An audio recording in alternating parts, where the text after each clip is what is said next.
जंगल और बड़े बड़े तालाबों से घिरे सुंदरपुर गांव में सुशीला नाम की एक औरत अकेली रहती थी। उसका घर गांव के आखिरी छोर पर पुराने तालाब के पास बना हुआ था। दिन के समय सुशीला बिल्कुल सामान्य दिखाई देती थी, लेकिन उसकी एक आदत बहुत अजीब थी। गर्मी हो या सर्दी, वो हर रात अपने घर के आंगन में चारपाई लगाती और उसके ऊपर सफेद मच्छरदानी बांधकर सोती थी। वो सूर्यास्त होने से पहले ही मच्छरदानी के अंदर चली जाती और सुबह सूरज निकलने के बाद ही बाहर आती थी। एक शाम रतन और उसकी पत्नी मीरा अपने आंगन में बैठे थे।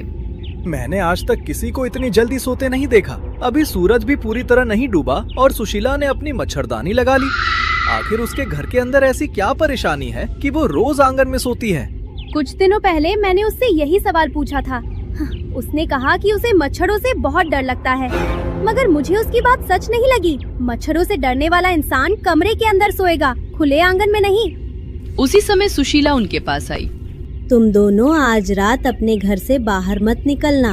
तालाब की तरफ से मच्छरों का बड़ा झुंड आने वाला है। अपने दरवाजे और खिड़कियां अच्छी तरह बंद कर लेना। तुम्हें कैसे पता कि मच्छरों का झुंड आने वाला है? क्योंकि अमावस्या की रात वे हमेशा आते हैं। इतना कहकर वो अपने घर लौट गई और मच्छरदानी के चारों तरफ काला चूर्ण बिखेर दिया। आधी रात को रतन की नींद किसी अजीब आवाज से खुली। ऐसा लग रहा था जैसे हजारों मच्छर उसके घर की छत पर मंडरा रहे हों। अचानक सुशीला के आंगन से किसी औरत के दर्द से कराहने की आवाज आने लगी। दूर रहो, मेरे पास मत आना। रतन खुद को रोक नहीं पाया। वो चुपचाप घर से बाहर निकला और सुशीला की दीवार के पास पहुंच गया। उसने दीवार के ऊपर से आंगन में देखा। उसका शरीर बुरी तरह कांप रहा था। कुछ ही क्षणों में सुशीला एक भयानक चुड़ैल में बदल गई। रतन डर कर पीछे हटा, लेकिन उसका पैर सूखे पत्तों पर पड़ गया। आवाज सुनते ही मच्छरदानी के अंदर बैठी चुड़ैल ने अपना सिर उसकी तरफ घुमा लिया। कौन है वहाँ? रतन तेजी से अपने घर की तरफ भागा। अगली सुबह रतन ने मीरा को रात की पूरी घटना बताई। अगर सुशीला सच में चुड़ैल है, तो उसने आज तक गांव के किसी इंसान को नुकसान क्यों नहीं पहुंचाया? और वो खुद को रोज मच्छरदानी के अंदर बंद क्यों कर लेती है? शायद वो सही समय का इंतजार कर रही है। मैंने अपनी आँखों से उसके लंबे नाखून और उल्टे पैर देखे हैं। हमें मुखिया जी को सब कुछ बता देना चाहिए। रतन और मीरा मुखिया हरिराम के घर पहुँचे। सुशीला पिछले 7 साल से इस गांव में रह रही है। उसने कभी किसी के साथ बुरा व्यवहार नहीं किया। केवल तुम्हारे कहने पर हम उसे चुड़ैल नहीं मान सकते। तभी गोपाल ने घबराते हुए कहा, मुखिया जी, रतन अकेला नहीं है जिसने कुछ अजीब देखा है। पिछले महीने में रात में पहरा देते हुए उसके घर के पास से गुजरा था। मैंने मच्छरदानी के अंदर किसी बड़े जानवर जैसी परछाई देखी थी। अंदर से किसी औरत की हंसी भी आ रही थी। हमें पहले सुशीला से बात करनी चाहिए। हो सकता है वो किसी मुसीबत में हो। और अगर उसने हम पर हमला कर दिया तो? हम दिन के समय उससे बात करेंगे। सूर्यास्त होने से पहले वापस आ जाएंगे। चारों लोग सुशीला के घर पहुँचे। सुशीला ने रतन को देखते ही समझ लिया कि उसका रहस्य खुल चुका है। मैंने तुम्हें रात में बाहर निकलने से मना किया था। तुमने मुझे देख लिया है ना? तुम रात होते ही चुड़ैल बन जाती हो। अगर तुमने सच नहीं बताया तो हम तुम्हें गांव में नहीं रहने देंगे। सुशीला की आंखों में आंसू आ गए। मैं अपनी इच्छा से चुड़ैल नहीं बनती। 7 साल पहले मैं अपने पति के साथ इसी गांव में आई थी। एक रात पुराने तालाब के पास मच्छरों के एक झुंड ने हम पर हमला कर दिया था। मच्छरों के हमले से कोई चुड़ैल कैसे बन सकता है? वे साधारण मच्छर नहीं थे। उस तालाब में बहुत पहले कालमती नाम की एक चुड़ैल को जलाकर उसकी राख फेंकी गई थी। उसकी बुरी शक्ति मच्छरों की रानी में बस गई। उसके काटने से मेरे पति की उसी रात मृत्यु हो गई, लेकिन मैं नहीं मरी।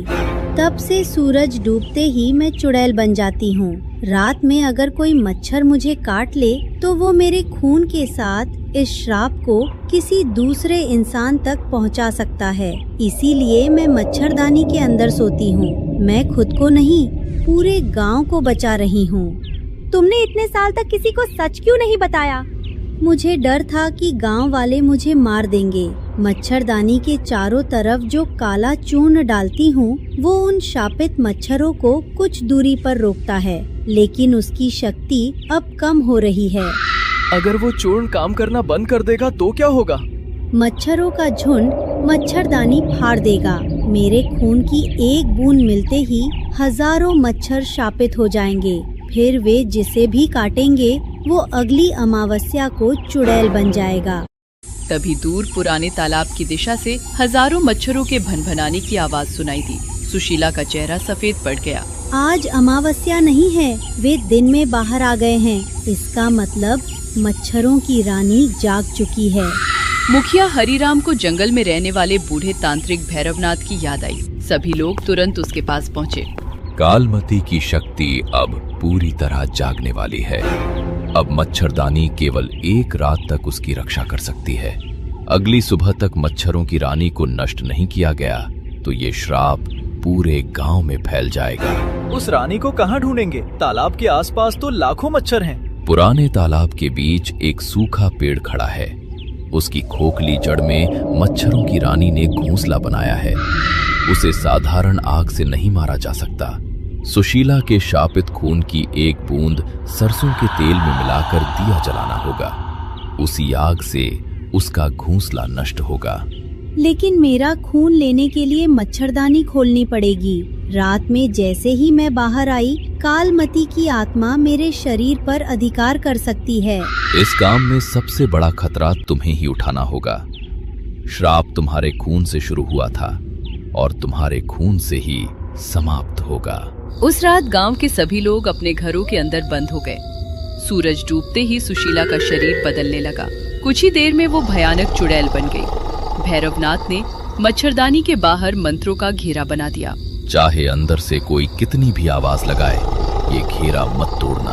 कालमती सुशीला की आवाज में हमें धोखा देने की कोशिश करेगी।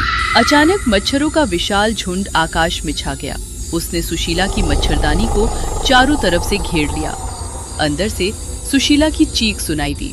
मीरा, मुझे बचाओ, ये मच्छर मच्छरदानी के अंदर आ गए हैं। मीरा आगे बढ़ी, लेकिन भैरवनाथ ने उसका हाथ पकड़ लिया। ये सुशीला नहीं बोल रही, मच्छरदानी मत खोलना। अगले ही पल अंदर से किसी दूसरी औरत की डरावनी हंसी सुनाई दी। मच्छरदानी खोल दो, नहीं तो मैं इसकी गर्दन तोड़ दूंगी। अचानक जाली के अंदर से एक लंबा काला हाथ बाहर निकला और गोपाल का पैर पकड़ लिया। गोपाल जमीन पर गिर गया। रतन और हरिराम ने मिलकर उसे पीछे खींचा। सुशीला ने पूरी ताकत लगाकर अपने हाथ पर नाखून मारा। उसके हाथ से निकली काले खून की एक बूंद भैरवनाथ के कटोरे में गिर गई। जल्दी जाओ, मैं इन्हें ज्यादा देर नहीं रोक पाऊंगी। भैरवनाथ ने खून को सरसों के तेल में मिलाकर दिया जला दिया। रतन और मीरा उस दिए को लेकर पुराने तालाब की तरफ भागे। गोपाल और हरिराम उनके पीछे जलती हुई मशाले लेकर चल रहे थे। तालाब के बीच खड़े सूखे पेड़ तक पहुंचने के लिए उन्हें कमर तक काले पानी में उतरना पड़ा। मीरा ने अपने चेहरे को कपड़े से ढक रखा था। रतन दोनों हाथों से दिए को बचाते हुए आगे बढ़ रहा था। जैसे ही वे सूखे पेड़ के पास पहुँचे, उसकी जड़ों के बीच से एक बहुत बड़ा मच्छर बाहर निकला। उसका आकार किसी कौवे के बराबर था। उसकी आंखें लाल और मुंह खून से भरा था। यही मच्छरों की रानी है, इसके पीछे घोंसला बना हुआ है। मच्छरों की रानी रतन पर झपटी। गोपाल ने जलती मशाल से उसे पीछे हटाया, लेकिन उसकी मशाल बुझ गई। रतन, जल्दी करो, हमारे पास ज्यादा समय नहीं है। रतन ने शापित दिया पेड़ की खोखली जड़ में फेंक दिया। काले रंग की आग पूरे घोंसले में फैल गई। हजारों मच्छर जलते हुए पानी में गिरने लगे। मच्छरों की रानी ने मीरा पर हमला किया और हरिराम ने जलती हुई लकड़ी उसके पंख में मार दी। मच्छरों की रानी सीधे काली आग में जा गिरी। उसके जलते ही तालाब के अंदर से कालमती की भयानक चीख गूंज उठी। मेरा श्राप कभी समाप्त नहीं हो सकता। सूखा पेड़ टूटकर तालाब में गिर गया। पानी के ऊपर फैला काला धुआं धीरे धीरे गायब होने लगा। उधर सुशीला के आंगन में मच्छरदानी अचानक जमीन पर गिर गई। भैरवनाथ ने तुरंत उसे हटाया। अंदर सुशीला बेहोश पड़ी थी। उसके लंबे नाखून और भयानक चेहरा धीरे धीरे सामान्य होने लगे। उसके गले पर बना काला निशान भी गायब हो गया। सुबह होने पर सुशीला ने अपनी आंखें खोली। क्या मच्छरों की रानी मर गई? हाँ, उसका घोंसला जल चुका है। अब तुम्हें मच्छरदानी के अंदर छिपकर रहने की जरूरत नहीं है। सुशीला 7 साल बाद पहली बार रात का समय एक सामान्य इंसान के रूप में देख रही थी। मुखिया हरिराम ने पुराने तालाब को साफ करवाकर उसके चारों तरफ औषधीय पौधे लगवा दिए। गांव वालों ने सभी घरों के पास जमा गंदा पानी भी साफ कर दिया ताकि वहां दोबारा मच्छर न पनपे।